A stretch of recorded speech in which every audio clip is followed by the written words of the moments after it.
Good evening, Mom. I am Mayan Rostratos, and I will be to report the moving towards a holistic character education, which is lesson one, the moral development of learners. So there are three learning outcomes. At the end of the lesson, the students must be able to demonstrate concern for truth and skills in questioning and probing into issues. Second is describe critical activities, attitudes, and self-reflective practices and practices thinking skills, organizes ideas, and moral judgment. So think critically. So unsa may pasabot ano to silence criticism to silence freedom, which is kana siya og ang usa ka tawo imong pugnan Tinutugnan sa pagpahayag sa ilang criticism or opinion or mahatag silang opinion nila, mura ra sa sila imong kanang pugnan sa ilang kagawasan or sa ilang hindi nimo mapasulti nila ang ilang opinion ina sa ilang hunahuna or lain pa. And by Sidney Hawk, American philosopher. So morality is a system of beliefs about what is right and good compared to what is right and good compared to what is wrong or bad. So moral development refers to changes in moral beliefs as a person grows older and gains maturity. So moral beliefs are related to but not identical with moral behavior. It is possible to know the right thing to do but not actually do it. So posible nga may bawanan on na sakto nga mga pambuhat or di na to ma not actually do it, dili na to mabuhat jud sa actual. And then when it comes to schooling and teaching, moral choices are not restricted to occasional dramatic incidents but are woven into almost every aspect of classroom life, which is lumenlearning.com. So, abstraction. As understanding the concept.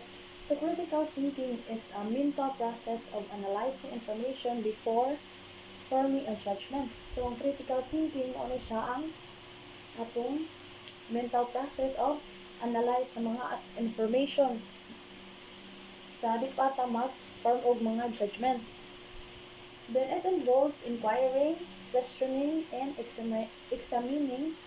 So, na-involve sa ni ang critical thinking sa pag-inquire, pagpangutana o pag-examine sa mga evidence na ma-determine na to ang tinuod o mga valid or mga reliable. So, makatabang sa siya para sa paglikay sa mga kanang misled by false information or biases or prejudices.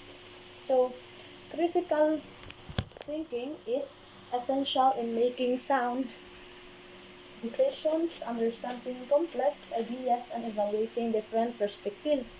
So, ang critical thinking sa mo siya ang maghimuog ka ng sound decisions, magpasabot sa mga complex ideas, and evaluating different perspectives. So, it is useful in real life situations because it helps individuals judge wisely, think clearly, and act responsibly. So kani sa siya magamit yun sa ato ang kanang real life sa atong kinabuhi ba sa mga sitwasyon nga kanang kay makatabang ni sila sa atong sa then judge wisely, maka nahuna og kanang linaw og and act responsibly. Then critical activities. So na siya mga critical activities. So critical thinking denotes, as mentioned before, inquiring into the truth of the matter presented, which is it functions through a number of intellectual activities. The most important activities are briefly discussed below. So mao na siya ang mga important activities sa critical thinking, which is ang doubting or pagduda, which is the first step in critical thinking. Kaning doubting mo na siya ang first step sa critical thinking. And it is questioning ideas instead of accepting them immediately. Mo na siya ang magpangutana sa mga ideas instead of mag-accept dali niya instead nga kanang dali ra niya o yanang dawaton ba ang mga ideas, and then creates a chance to examine the truth by asking. So makahimo na siya mga chance nga na examine nimo ang mga kamatuoran nga sa the way nga mangutana ka. And then second is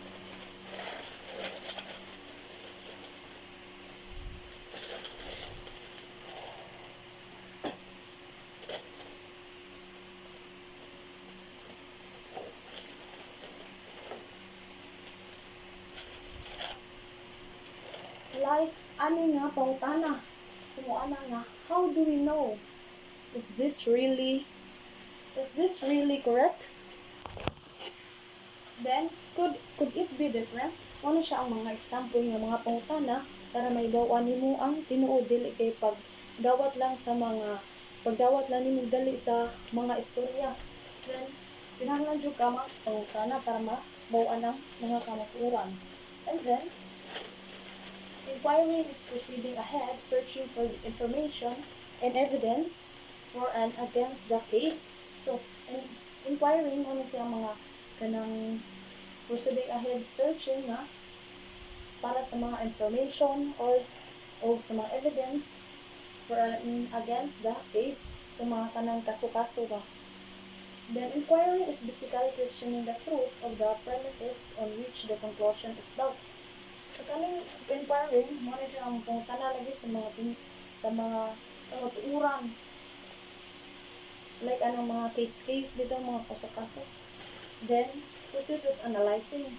So, analyzing means breaking down ideas for information into smaller parts so you can understand them better.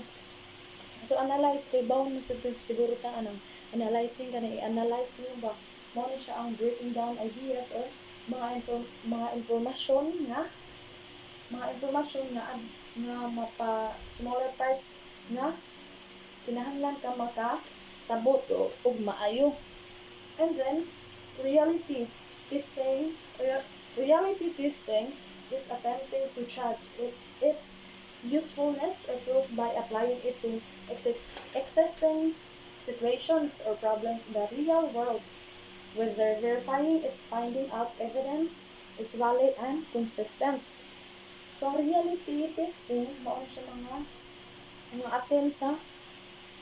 attempt to judge, and usefulness siya or truth na mag-apply nato sa ato ang situations, ang mga sitwasyon, ng problema sa ato ang atong kinabuhi sa problema sa kalibutan nato. Then whether mga verify na to finding out mga evidence o mga valid o mga valid nga valid and consistent. And then concluding is arriving at a judgment whether the supposition is true or false, or not valid, right or wrong. So, ang concluding mo sa arrive og mga judgment whether the supposition ang mga tinuod or mga dili tinuod, mga valid or dili valid, sakto o mga di sakto. Good evening, everyone. Good evening, ma'am. I'm DG Siso. So let us continue our report. Critical thinking.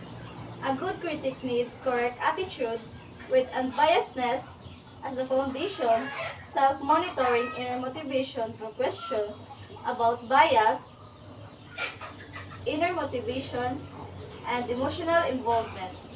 2K attitudes are impartiality, assessing all aspects, questioning, hindrances and fairness of investigation, and intellectual honesty. So, critical thinking is muna siya ang critical nga paghuna-huna, mao ang abilidad sa pag-analisar sa impormasyon nga mulay pagpihig ug mga makatarunganon nga paagi aron makahimo og maayong desisyon. So, critics must also and intellectual honesty. So, ang intellectual honesty is magmatinud-anon sa imong kaugalingon ug sa ubang bahin sa imong nahibalan o wala nahibalan. Critics must also ensure their feedback is constructive, asking if it guides well, illuminates understanding, inspires action, and has a positive tone. Barriers to critical thinking include free inquiry obstacles like doubting, uncertainty, accepting doubtful ideas, or relying on tradition, rumor, and other barriers are appealing ideas based on tradition, authority, appearances, or emotions without proper evidence.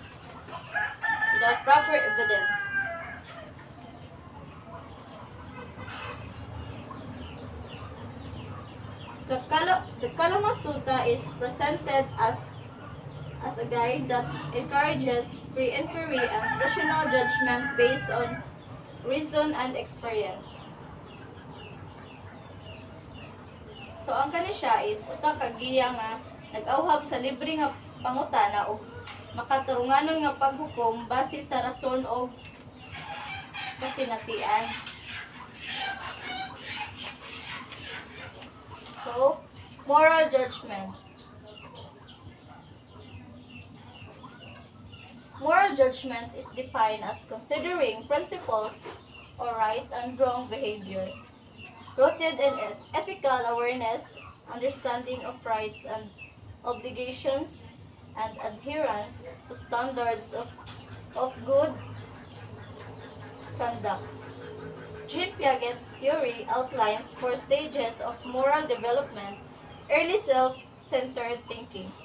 What is good for me, conforming to adult and standards to seek discipline and approval, prioritizing peer group values, what is good for my peers, and reaching the highest stage of abstract, principle-based judgment, what is universally good and fair upon reaching puberty, enabling independent moral reasoning based on ethical principles.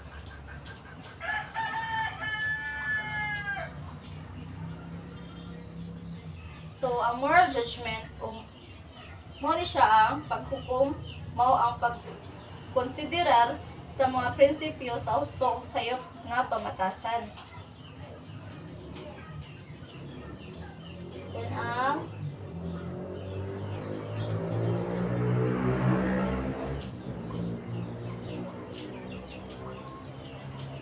So, ang ethical is pagkahibalo sa mga prinsipyo sa moralidad.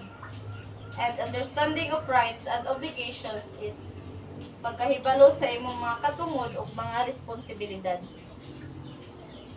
Ang adherence to standards of good conduct, mo ni siya ang pagbuhat sa mga butang nga husto o angayan.